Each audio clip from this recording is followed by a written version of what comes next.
Hallelujah hallelujah praise the lord praise the lord praise the lord. ప్రియ సహోదరి సహోదరుడు అందరం కూడా మరి కంచు సర్పము చూద్దాము. కంచు సర్పమును మాదిరిగా యేసుక్రీస్తు శిలువపై ఎత్తబడ్డాడు. కంచు సర్పం మాదిరిగానే యేసుక్రీస్తు కూడా శిలువపై ఎత్తబడ్డాడు. చూద్దాము. సంఖ్యాకాండము. ఇశ్రాయేలీలు హోరు పర్వతము నుండి కదిలి యోదోము మండలము చుట్టి పోవలెనని రెల్లు సముద్రము తోవ వెంట ప్రయాణించిరి. ఆ ప్రయాణమున ప్రజలు అలసిపోయిన చేత దేవుని మీదను మోషే మీదను తిరగబడిరి. నీవు మమ్మ ఐగుప్తు నుండి తరలించుకొని రానేలా ఈ ఎడారిలో చంపుటకే గదా అతట అన్నపానీయములు ఏమీ లభించటలేదు.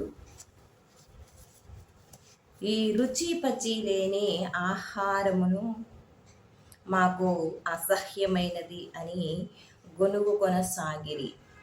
అప్పుడు ప్రభువు ఇశ్రాయేలీల ప్రజల సనుగుడు విని ఆ ప్రభు విషసర్పములను పంపించెను. వాని కాటు వలన ఇశ్రాయేలీల ప్రజలు చాలా మంది మరణించిరి. అంతటా వారు మోషే వద్దకు వచ్చి, మేము నీకును దేవునికి ఎదురు మాట్లాడి తప్పు చేసితిమి. నీవు ప్రభువుకి విన్నపము చేసి ఈ పాముల బేడద తొలగింపుము అని వేడుకొనిరి. మోషే ప్రభువునికి మనవి చేసెను.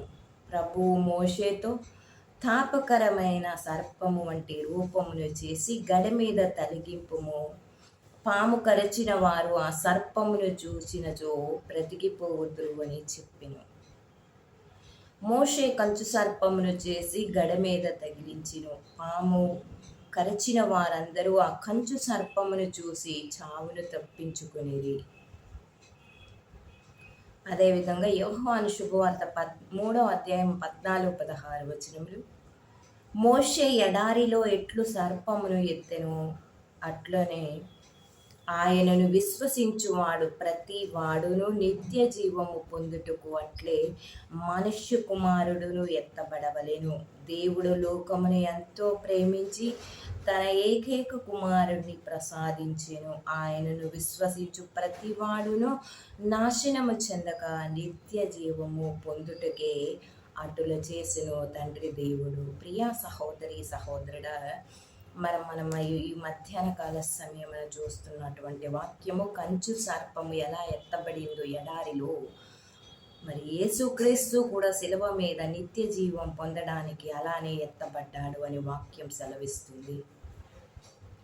ఇశ్రాయేలీలు ప్రజలు ఓరు పర్వతము నుండి కదిలి ఏదోము మండలము చుట్టి పోవలెనని రెల్లు సముద్రం తోవ వెంట ప్రయాణించారు. ఆ ప్రయాణము మోషే నడిపించుకొని పోతున్నాడు. ఆ ప్రయాణమును మోషే ఇశ్రాయేలీని దేవుని మాట చొప్పు ప్రకారము ప్రయాణంలో నడిపించుకొని పోతూ ఉంటే ఆ ప్రయాణంలో ప్రజలు అలసిపోయటం చేత దేవుని మీదను మోషే మీదను తిరగబడ్డారు. మనకి ఏదైనా చిన్న కష్టం వస్తే మనం కొనుక్కోవటం సహజం. అదేవిధంగా ఇశ్రాయేలీల ప్రజలు కూడా సహజంగా ఏం చేశారంటే దేవుని మీదను మోషే మీదను గునుక్కున్నారు.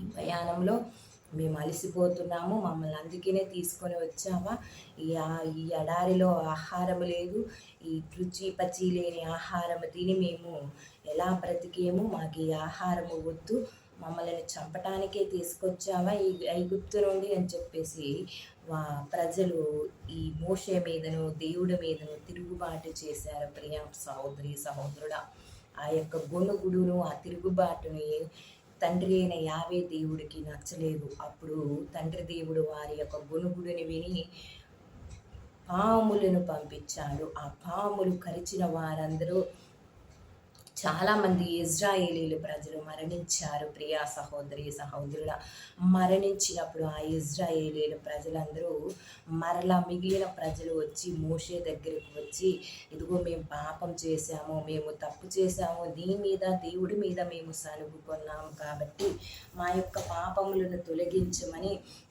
దేవునికి మా తరపున నీవు ప్రార్థించి మనవి చేసి అర్థించి ఈ యొక్క పాముల బేడదను తొలగించమని మోషేకి మనవి చేశారు. ప్రియా సహోదరి సహోదరుడ, అప్పుడు మళ్ళా మోషే వెళ్ళి ప్రభువ ఈ యొక్క పాముల బేడదను తొలగించమని ప్రార్థన చేసి మనవి చెయ్యగానే దేవుడు మోషే యొక్క ప్రార్థన ఆలకించి ఆ పాముల బేడదలన్నిటినీ తొలగిపోవాలంటే, నువ్వు ఆ పాము కరిచిన వారందరూ మరలా బ్రతకాలి అంటే ఒక తాపకరమైన కంచు సర్పములు చేసి నువ్వు గడి మీద తలిగించు, ఆ యొక్క సర్పములు చూసిన వారందరూ మళ్ళా బతుకుతారు అని చెప్పినప్పుడు మోషే ఒక కంచు సర్పమును చేసి దానిని గడి మీద తలిగించినప్పుడు ఆ యొక్క చనిపోయిన వారు బ్రతికి ఉన్న వారందరూ కూడా ఆ యొక్క కంచు సర్పమును చూసినప్పుడు వారు నిత్య జీవం మరలా జీవం పొందుకున్నారు, నిత్య జీవం పొందుకున్నారు. అదేవిధంగా ఈ ఎడారిలో ఏ విధంగా అయితే కంచు సర్పాన్ని చేశాడో, యోహాను శుభవార్త 3వ అధ్యాయంలో యేసుక్రీస్తు కూడా ఆ కంచు సర్పం వలె, ఎడారిలో కంచు సర్పం ఎట్లెత్తబడిందో మోషే ద్వారా యేసుక్రీస్తు కూడా ఈ తరానికి ఎత్తబడవలెను. పాపముల కొరకు దోషముల కొరకు తన మీద వేసుకొని ఆ కంచు సర్పం స్థానములో యేసుక్రీస్తునే స్వయాన దేవుని కుమారుడే బలి అవ్వాలి అని అక్కడ దేవుడు ఆజ్ఞాపించాడు. ప్రియా సహోదరి సహోదరుల, ఆ యొక్క కంచు సర్పం ఎట్లాగైతే చూసి బ్రతికారో ఇదే విధంగా యేసుక్రీస్తును ఆయనను విశ్వసించు ప్రతివాడు నిత్య జీవం పొందటానికి ఆ కుమారుడు ఎత్తబడిన వాళ్ళను ఆ కుమారుని వైపు చూసినప్పుడు అందరూ కూడా నిత్య జీవం ప్రసాదించాడు. తండ్రి దేవుడు తన కుమారుని వైపు చూసిన వారందరికీ కూడా నిత్య దీవాన్ని ప్రసాదించాడు. ఆయనను విశ్వసించు ప్రతివాడు, యేసుక్రీస్తుని విశ్వసించు ప్రతివాడునంట నాశనం చెందగా నిత్య జీవమును పొందుకుంటాడు. అందుకని తండ్రి దేవుడు అట్లా చేశాడు అంట. ప్రియ సహోదరి సహోదరుడా, ఆ యొక్క పామును చూసిన వారే ఆ యొక్క పామును చూసే బ్రతికిపోయినప్పుడు మరి దేవుని కుమారుడు సాక్షాత్ యేసుక్రీస్తుని చూసినప్పుడు వారందరూ నిత్య జీవం పొందాలని తండ్రి దేవుడు యేసుక్రీస్తుని శిలువపై ఎత్తబడ్డాడు. మానవుల పాపముల పరిహారార్థమే ఆయన శిలువ మరణం పొందాడు. ప్రియా సహోదరి సహోదరుడా, ఆమేన్.